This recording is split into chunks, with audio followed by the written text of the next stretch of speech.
How you doing, everyone? Joe from HOGOUT. I hope you guys are having a great day. In this video, we are going to create a nesting box, or a lay box, some people call it. This specifically is going to be for Syl. We're going to create a lay box for Syl. Syl is currently going through her pre-lay shed. She should be shedded out here in about another day or two. Her eyes are starting to clear up in the last day or two.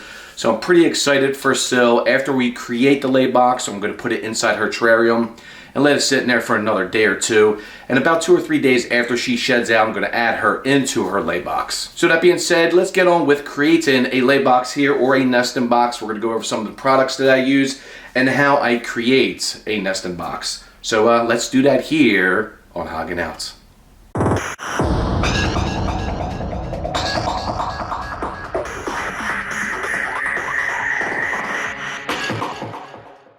Alright, let's go over some of the products that I use when it comes to building my nesting boxes. The first one I have, and I'll link these products down below, guys, is a brick of fine cococore. This is really good stuff to use for breeding. It's good for your lay boxes. It's also good for your egg boxes too, which I do use this for my egg boxes too. The next product I do use when it comes to the lay boxes is some sphagnum moss. This is the stuff I use. It's really cool. It holds moisture really good too as well. And I put a little bit of this in. I don't use too much of it. The next thing we have here, guys, is a mixing tub. I use a big tub like this because once you put the water on the fine cococore brick expands pretty big, and you'll see exactly what I mean here soon. So this is going to be our mix-in tub. And the last thing we have is our nesting tub for Syl, for laying her eggs. And I don't know how many liter this is, but I'll post the product information down below. And of course you can see I have this filled with water. Reason being is we're going to put the brick of cococore in here, and then we're going to pour this water all over the brick of cococore. Now here is the top that we're going to put on the nesting box for Syl. And you can see last year I cut out a perfect hole in the top where she can go into.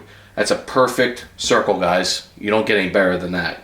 And as you can see, guys, I do put a hole in the top of my nesting tub. Reason being is, well, it worked for me last year.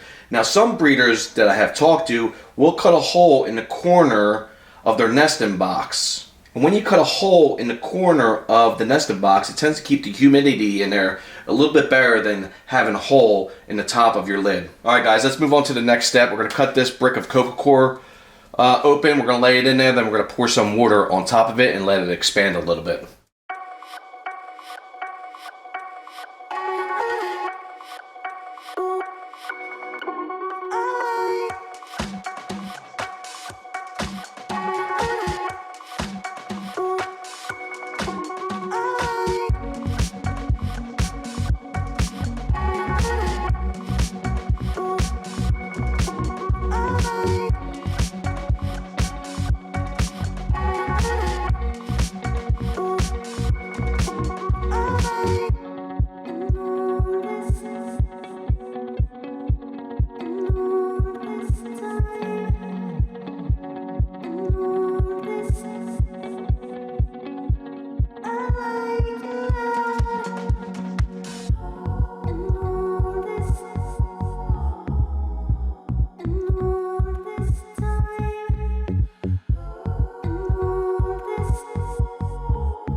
Alright everyone, what we're going to do is we're going to do the squeeze test here to make sure water's not dripping out of the substrate, ball of substrate.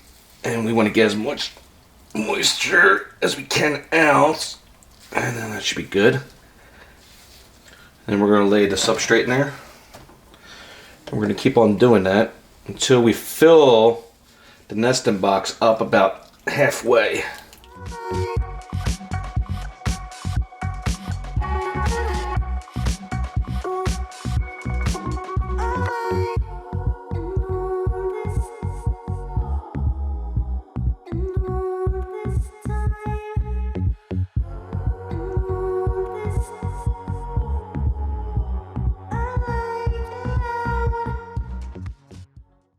Alright, what we're going to do now, guys, is add a little sphagnum moss on top here, and we should be good to go.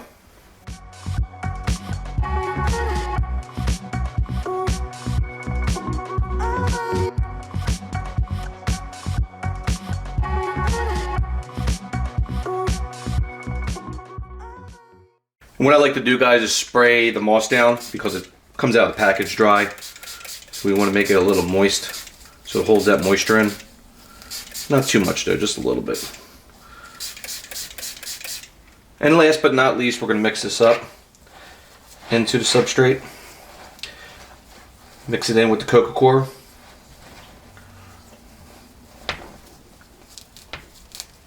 We should be good to go. I might end up taking just a little bit out, not too much, but I like to put a little extra in there, and then when she goes in there, I'll gauge it. I might take a little bit out, but other than that, guys, it's moist. It's not wet. It's not dripping, which is good. You always do the squeeze test. So there you have it, everyone. A nesting box, sphagnum moss, and fine cococore.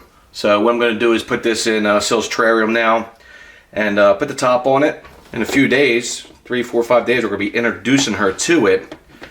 Now what you might have to do, everyone, is you might have to squirt this down once in a while since I have the hole in the top. It won't hold the humidity as well as if you had a hole in the corner or on the side of the box. But what I'll do is I'll squirt this down and mix it up a little bit before I put Syl in here in about 3, 4, or 5 days. I'm sure somebody's going to ask me in the comment section what kind of tub is this. This is a Rubbermaid, and it's a 1.5 gallon, and it's a 5.6 liter tub. All right, so there you have it, everyone. How to make a nesting box from me, Joe, at HOGOUT. I hope you guys enjoyed this video. If you did, smash that like button. If you're new here, smash the subscribe button as well. Again, guys, this is Joe from HOGOUT. I'll see you in the next video. I'm out. Cheers.